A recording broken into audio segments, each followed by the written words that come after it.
Hello, and this is the fourth video in this series of uh, regenerative movement. Um, Today I want to take you through a few more elements. So I've decided to do the sitting startup routine rather than the standing one because it's a bit more basic. And we can do it all in one go probably, whereas the standing one needs to be done in two sessions. It's a bit long for when all the explanations are in there. Um, so I want to talk about, as a prelude to this, the importance of animal relaxation. Now, animal relaxation is the relaxation of the whole body mind, whereas what normally happens in my culture, we have what I call TV relaxation. So the body gets tired and we go and sit somewhere in front of a screen and fill our minds full of concepts and emotions and all of that just from our body's not doing very much externally, but internally there's a lot going on because we're watching a movie or some show or even reading a book. We're filling our minds with thoughts and emotions. A whole um, system of glands and organs is constant tension of motion, and full relaxation is not there. Now, our society has lost connection with that in the same way and for the same reasons that it's lost connection with the life force. I read not so long ago where they said at least 50% of Australians in the course of their lives will have a serious run-in with depression. That's insane. That's insane. Um, okay, so we just go straight into it.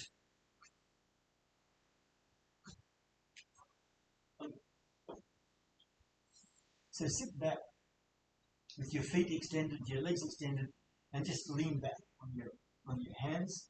Don't get hunched up, just like have it straight. Let's see this one better.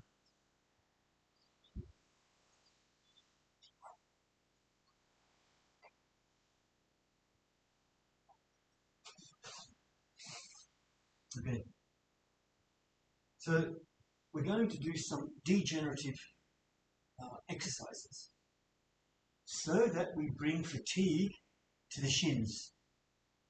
Now, I choose this exercise because shins are easy to fatigue. And what we're going to do is put our mind in the fatigue and find a way to increase relaxation and also a way to increase recovery from muscle fatigue.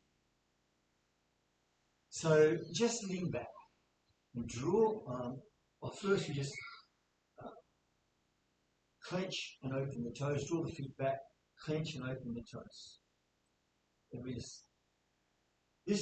I've created these elements around what's called the Pawanmuktasana series, yoga series of exercises.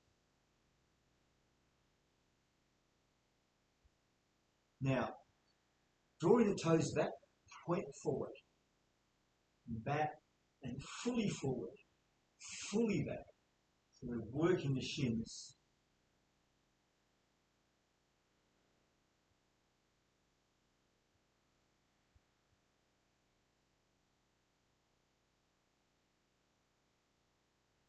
Have them a little bit apart and keeping your knees stationary, rotate the ankles, sending them towards each other and away from each other. And get the full range of motion, so it takes a bit of work in the shins.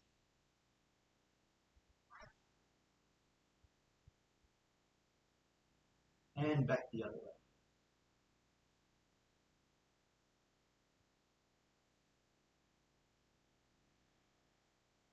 And now doing the same thing but moving the knees out and in, and we just get a little bit of rotation in the hips.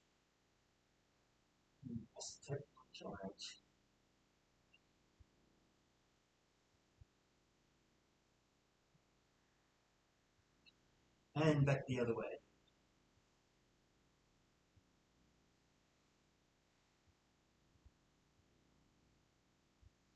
Now bring the feet straight up, sending them in the same direction, keeping the knees stationary.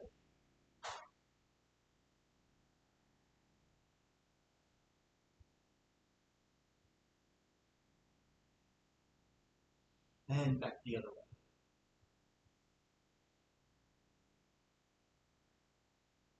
Doing the same thing, but moving the knees, rotating the legs.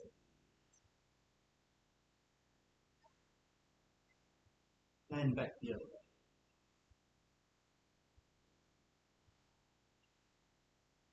And draw up, point, up, point.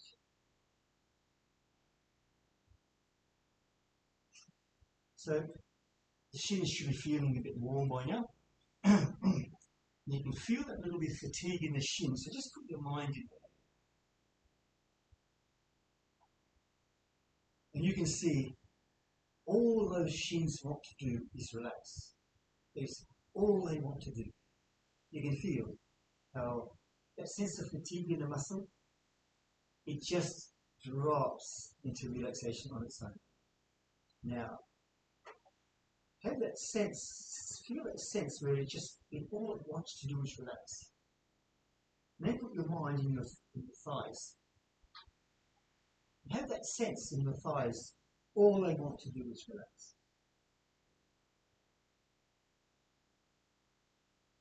And in your buttocks, all they want to, don't have the idea, I am relaxing this muscle, not like that. Just all it wants to do is do this. So what is inherent in the muscle? Belly muscles, shoulders. So keep posture, don't collapse. And put your mind in your lower belly. With your mind in your lower belly, feel your whole body at once. All it wants to do is relax. All it wants to do. Let your body be guided by your shins. Your whole body is inside this feeling. All it wants to do is relax. And the mind is alert. And the body is awake.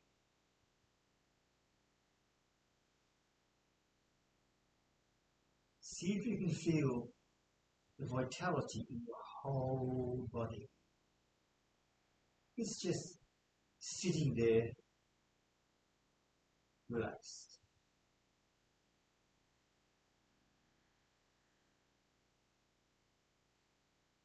Okay.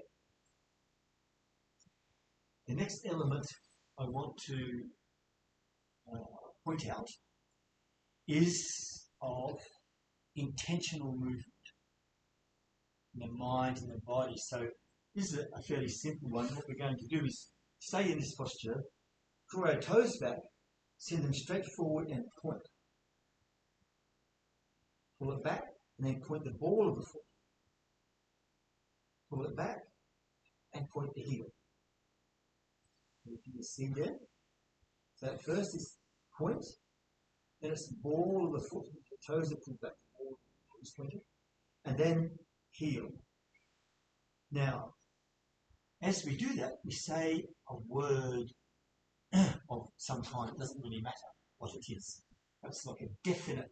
So it's expression of your key through voice and through your leg in this, linear fashion.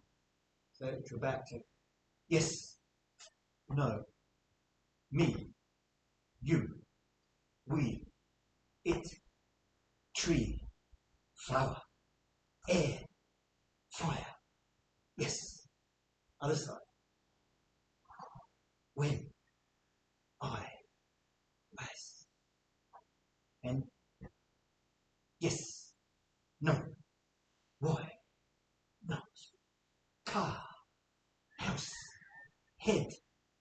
glasses, TV. Yes. What we're getting here, you can see this movement. It's difficult to, you can only really do that when you move out of here. When this and this go together, it comes from here, because it's in the middle, like this. Just try it again. So it's the other side. Yes, no, why, not. See if you can see this. Put your mind here and do it. Try the other side. Pen, floor, window, curtain, bed. Yes. Oof. And you feel? It's from here. That intention of movement. You know that your mind sets an action in place by virtue of the desire to move. And if your mind is in here, automatically your whole body will participate. With animals, when they move, their whole body participates. Animals don't have the ability to leave everything as it is and just do this random nonsense with one limb. They can't do that. Their whole body does it. And we do that often, but unconsciously. And the purpose is to train with that consciously so that it becomes, again, our habit. And when we train in this way, the body will start to remember. It will start to simply move out of its own nature. And this is where it's out of our own nature that the spontaneous movement of regeneration will happen. And I'll show you some of what that looks like in a video or two. Okay, so I want to also talk about and do something to do with pleasure in feeling. This whole no pain, no gain thing, it's totally degenerative. It's totally about building strength, building muscle, creating something new.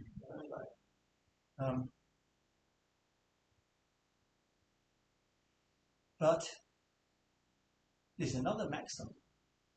So that no pain, no gain, it's the masculine way. The feminine way is no pleasure, no leisure. So if you can't find that pleasure in the body, it won't relax properly. And you know what a pleasure it is. You've been working, you just go, wow. But to actively look for that in motion is one of those ways in which we discover mini-max, which is minimum energy with maximum effect. So we're just going to do an exercise. Let's do a passive rotation in the hip. Just hold the knee and the foot and just do whatever you need to do to get the femur rotating in the hip like this. Yes. Now, the mind, we're making a smooth circle. We're not going for extreme range of motion, try and get flexibility. We're not doing any of that. All we're doing is just finding a circle which is clear and clean and feels good. So we have our mind in the movement and go the other way.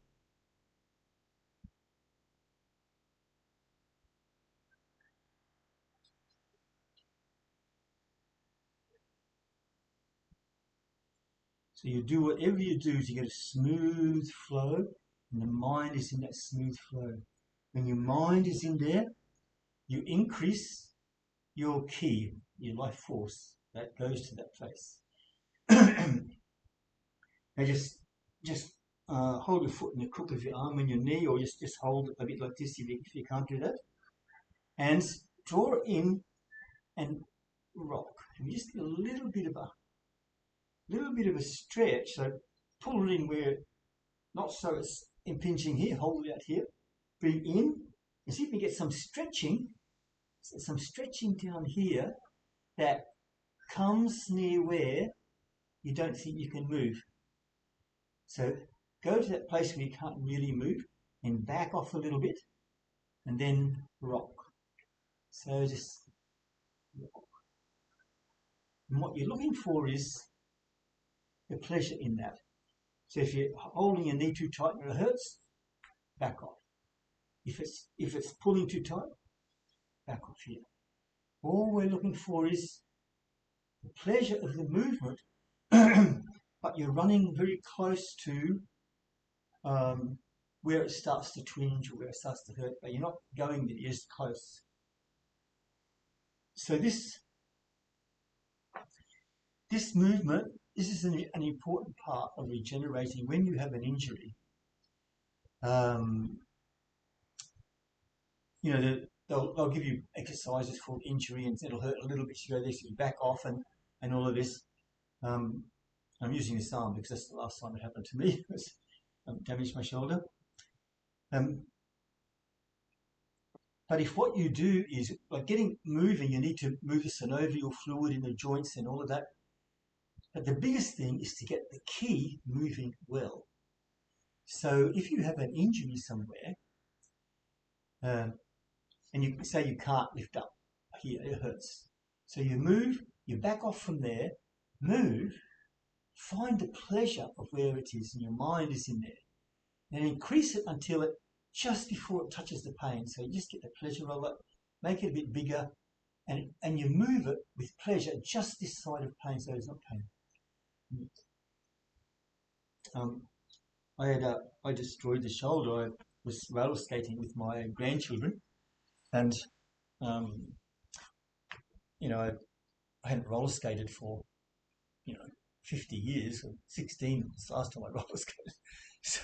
So in my mid 60s, trying to zoom around, I see these people going around the curves. I think, oh yeah, that's logical. I can do that. So I hit the curve, not fast, but like thinking I can be in control. Anyway, so I went ass up, and I wasn't too worried because I know how to fall and all that. But I went to flip myself a bit high so I could get a bit more tuck. And the moment I did it, I realised I'd made a mistake because I had wheels on. So my leg just went. So where I was kind of going to a roll, I actually dove into the cement floor. This bang! It's that, this. So, anyways, it was after some months I did exercise, and I eventually got to see a specialist, and he said he wanted to cut 1 centimetre off my clavicle, off my shoulder blade, off my collarbone. So, I said, well, I'm going to India. I'm going to talk to my yoga teacher. Anyway, I went there, and I come back 5 months later. I went to see him. He said, "How's the shoulder?" And I went. As I started to do it, he went, "No, don't do that, don't do that." And I did it the other way, and he said, "What did you do?" And I showed him some of the exercises and so forth. And he was a bit nonplussed about all of that. He said, "It must be something like," and he gave some word about spontaneous regeneration, some stuff, I don't know, that he thought it was according to his medical model. But all of what I did was I constantly putting my mind in, and with a special exercise from my teacher, just did circling, like I did this one here, where I couldn't move it very much. I kept it stationary for a while. I got frozen shoulder. So, and I was doing this one that I mentioned in the first video when we were talking about the swing. I did this swing, and my mind is only in the movement. It is only in what's happening here. So it's rich, and the ki is flowing very strongly, and healing happens very fast when you do these things. And you can heal things that some doctors would think that you might not be able to heal.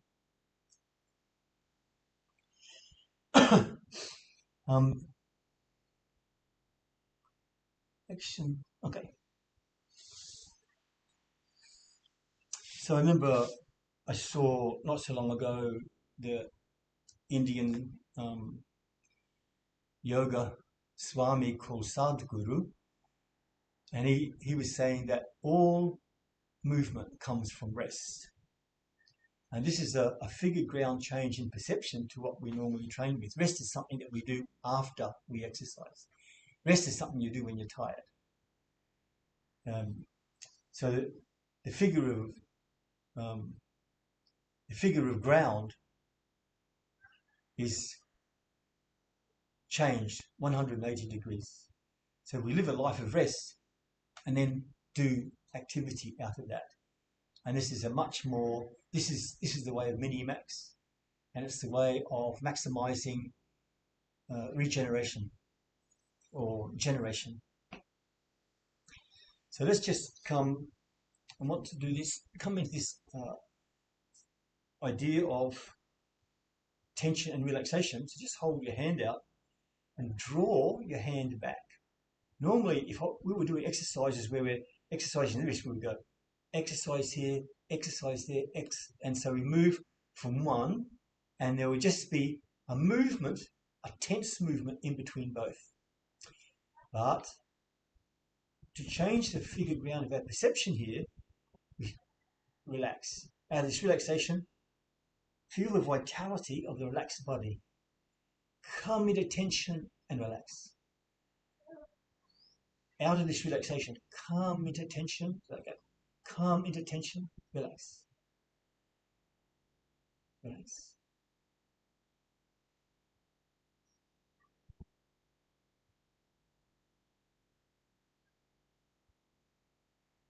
So we do both.